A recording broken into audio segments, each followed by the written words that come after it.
Mau tahu rahasia tutup toko tanpa dagdikduk? Ngopi-ngopi. Ngobrolin program iPos. Assalamualaikum warahmatullahi wabarakatuh. Waalaikumsalam warahmatullahi wabarakatuh. Masih bersama saya Adit, dan kali ini saya ditemani oleh konsultan Trigonal Software, yaitu Mas Aziz. Tema kali ini tentang momen yang setiap hari mungkin membuat teman-teman di toko dagdikduk, yaitu saat tutup toko. Ini moment of truth. Selisih lagi atau enggak nih? Iya, momen yang ditunggu ya Mas Adit ya, karena kan mau pulang istirahat, tapi juga bikin deg-degdug. Nah, karena kekhawatiran soal selisih. Ya kan Mas Adit ya, biasanya seperti itu. Bener banget nih Mas Aziz. Ada tips nggak nih biar gak dagdikduk setiap hari kayak gini Mas Aziz? Ada Mas Adit, yaitu solusinya itu kita harus punya SOP. Kita punya SOP dan harus diterapkan. Itu SOP tutup toko. Berarti nggak cuma matiin lampu terus kunci pintu aja ya Mas? Ya udah jelas Mas Adit. Jadi SOP tutup toko itu langkah-langkahnya itu ada beberapa yang harus dilakukan sebelum toko benar-benar tutup ya. Supaya apa Mas Adit? Supaya nggak ada transaksi yang kelewat. Terus stok tetap aman. Terus uang kas itu nggak ada yang hilang atau selisih.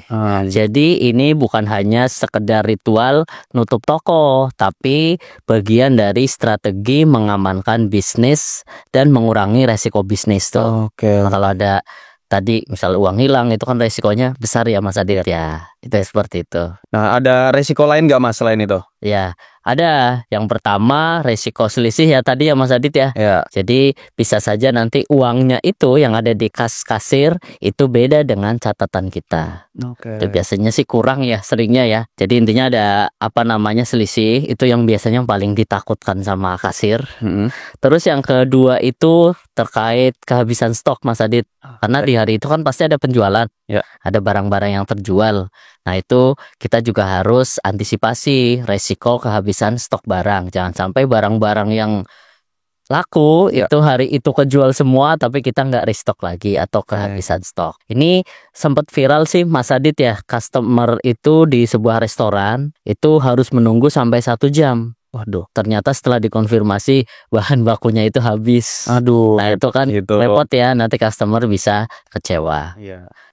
Itu kayak biasanya kalau di toko-toko itu, misalnya kita lagi makan di restoran ya Mas ya, kita pesan ayam goreng nih misalnya, tapi datang 1 jam kan biasanya kita ada sedikit ngedumel nih ayamnya baru dipotong kali ya. Gitu ya Mas. Ya atau kita lagi butuh sesuatu, misalnya ada customer datang ke toko butuh sesuatu nih urgent, misalnya obat atau apapun itu ternyata kosong. Nah itu kan jadi kesel ya, harus cari tempat lain. Yang terakhir Mas Adit, ada resiko lain nih yang nggak kalah parah. Jadi kalau ada karyawan yang kurang jujur nih, bisa jadi celah buat kecurangan. Itu. Wah, ini makin ngeri lagi sih ini. Betul, itu bahaya sekali. Berarti kita memang wajib punya dan menjalankan SOP tutup toko ya Mas. Ya, betul banget. Dan sebelum kita lanjut bahas step by step SOP-nya nih Mas Aziz, kita ngopi dulu aja deh. Ya, Oke, kita lanjut lagi Mas Aziz. Lanjut.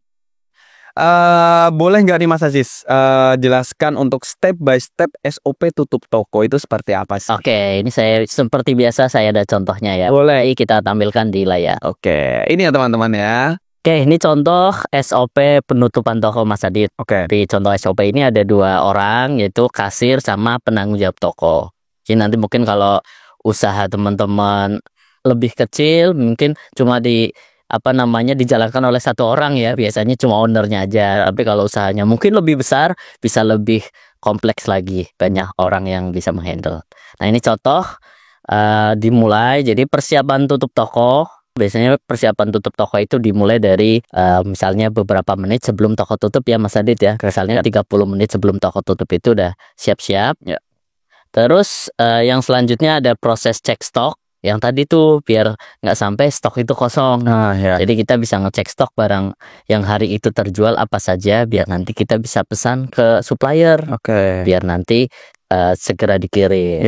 Atau bisa cek juga stok minimum. Jadi kita bisa tentukan setiap produk itu minimalnya stoknya berapa, sehingga kalau hari itu sudah di bawah stok minimum, kita harus persiapkan restock lagi. Terus selanjutnya adalah menghitung kas. Nah ini momen kasir degdiduk biasanya di sini takutnya selisih ya. Jadi nanti di situ ada proses pengecekan sesuai atau enggak. Kalau enggak sesuai itu biasanya bakalan diulang lagi tuh, dicek lagi kan bisa saja kita tadi karena buru-buru salah ngitung dan sebagainya ya. Jadi biasanya prosesnya berulang-ulang sampai sesuai. Nah kalau sudah sesuai itu uangnya biasanya disetor ke kepala toko atau penanggung jawab toko. Nah nanti kepala toko juga nggak langsung nerima tapi dicek lagi sesuai apa enggak dengan catatannya. Nah kalau nggak sesuai ya dia balikin lagi ke kasir. Kok nggak sesuai, nanti akan ada pengecekan lagi di sini. Kalau sesuai itu biasanya dilanjut dengan backup data kalau pakai program toko buat mengamankan data ya. Karena kan kalau datanya ada di komputer, kita nggak tahu nanti misalnya malam itu ada kejadian yang nggak diinginkan. Nah itu jangan sampai nanti kehilangan data. Selanjutnya ada mematikan peralatan kasir. Jadi komputer, printer itu kita matikan. Selanjutnya matikan lampu dan peralatan elektronik yang tidak dibutuhkan. Misalnya kita sisakan beberapa titik lampu saja. Itu biar hemat energi ya Mas Adit ya.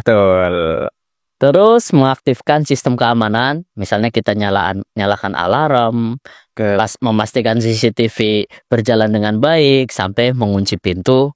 Biasanya sih double ya, intinya ada pintu di dalam, ada ya biar aman.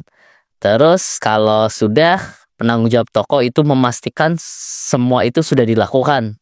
Tadi ngecek komputernya sudah di backup atau belum, sudah dimatikan atau belum, sudah matikan lampu atau belum, sampai tadi menyalakan atau mengaktifkan sistem keamanan. Double checking ya. Betul. Jadi di situ kan banyak ya. Jadi kalau sampai itu terlewat ya bisa dibayangkan lah resiko-resiko yang bisa terjadi. Itu Mas Adit. Jadi itu contoh SOP untuk penutupan toko ya Mas Adit ya. Dan ini akan sangat mudah jika kita dibantu oleh sistem. Contoh kayak tadi ngitung kas kan nggak mungkin kita nyatet manual ya. Terus backup data itu juga kita software yang kita gunakan wajib ada fitur untuk backup data. Itu seperti itu. Dan itu kita bisa pakai IPOS Mas Adit. Jadi dengan IPOS SOP ini bisa dijalankan dengan baik. Itu seperti itu. Berarti kalau kita pakai sistem seperti IPOS, itu tuh kita jadi nggak perlu takut lagi ya Mas Aziz ya, kayak ada langkah SOP yang ke-skip seperti itu. Iya betul Mas Adit, kita bisa membuat checklist yang harus dicentang sebelum toko benar-benar ditutup. Kayak tadi checklist cek kas, terus checklist cek stok, tadi cek stok minimum, mungkin checklist untuk cetak laporan secara detail yang nanti kita infokan ke kepala toko atau mungkin ke owner langsung. Baik itu dicetak atau bisa juga dikirim via WhatsApp ya. Sekarang kan jarang orang ngeprint paperless, itu bisa dikirim via WA, bisa juga dikirim via email. Jadi itu nanti bisa kita checklist dan itu nanti bisa berhubungan dengan IPOS tadi. Tuh, jadi kita tinggal centang, kita lakukan agar tidak ada yang terlewat. Itu seperti itu. Mas Aziz, berarti sebenarnya ketika kita misalnya menggunakan IPOS itu sebenarnya karyawan toko tuh jadi lebih terbantu ya Mas ya. Betul. Mereka jadi nggak susah-susah bikin laporan penjualan harian seperti itu ya. Iya Mas Adit. Jadi justru SOP ini kan bisa banyak membantu karyawan supaya kerja mereka itu teratur Mas Adit. Jadi nggak asal kerja gitu ya. Kadang kan kalau sistemnya asal-asalan, yang pusing duluan ya mereka juga kan. Karyawan-karyawan itu yang pusing. Nah kalau semua itu sudah jelas dan ada panduannya, pekerjaan jadi lebih mudah dan nggak ada kesalahan yang bikin kena tegur tuh sama bos. Nah kita tinggal ngikutin aja apa yang sudah tertulis ya. Tim di toko pun terbantu dan Pak Bos atau Bu Bos pemilik toko tuh juga jadi lebih tenang ya Mas ya kalau misalnya mau meninggalin toko gitu ya. Betul. Selain itu Pak Bos, Bu Bos itu juga nanti bisa memantau secara real time Mas Adit. Selain tadi Pak Bos sudah bikin sistem SOP, Pak Bos juga bisa langsung ngecek secara real time. Ngecek stok, ngecek laporan, itu bisa dilakukan dari HP Mas Adit. Jadi nggak perlu dikit-dikit telepon orang toko, dikit-dikit telepon orang toko. Lebih simpel ya Mas ya. Jadi nanti tinggal nyocokin apa yang mereka laporkan sama nggak dengan yang bos itu lihat. Ini daging semua nih insight dari Mas Aziz nih ya teman-teman ya. Oke, terakhir nih Mas Aziz. Ya. Closing statementnya apa nih dari Mas Aziz? Oke, jangan anggap enteng proses tutup toko Mas Adit. Kelihatannya kan gampang ya. Ya, Kalau tutup toko aja. benar. Ya, padahal banyak step-step yang harus dilakukan. Oke. Banyak toko yang terlihat sukses di siang hari tuh, penjualannya ramai gitu ya. Tapi setelah tutup toko, dimulailah dramanya. Tadi misalnya barangnya banyak yang habis nggak di-restock lagi. Terus setiap hari selisih kasnya. Terus ada misalnya karyawan curang nggak terdeteksi gitu. Nah, Repot sekali itu. jangan sampai itu terjadi Mas Adit. Oke. Dan jangan lupa pakai program IPOS Mas Adit. Oke. Jadi semuanya bisa lebih simpel. Dari ngecek stok, ngecek kas, sampai ngecek laporan-laporan harian itu bisa kita akses dan bisa dibantu oleh program IPOS. Itu Tuh, dan semua tercatat otomatis Mas Adit. Kita nggak perlu nyatet manual lagi. Betul sekali. Sehingga harusnya nggak ada drama lagi tuh saat tutup toko. Simpel ya, jadi ya Betul, gampang, tidak ada drama. betul. Tutup toko lebih mudah, no drama-drama. Asik. Oke, karena kali ini kita sudah membahas SOP tutup toko, berarti untuk SOP series sudah selesai ini ya Mas Aziz ya? Udah selesai semua ya Mas Adit. Iya. Oke Mas Aziz, terima kasih atas waktunya di Ngopi kali ini ya Mas Aziz ya. Sama. Dan terima kasih juga untuk teman-teman yang sudah bergabung di Ngopi kali ini. Salam sukses. Wassalamualaikum warahmatullahi wabarakatuh.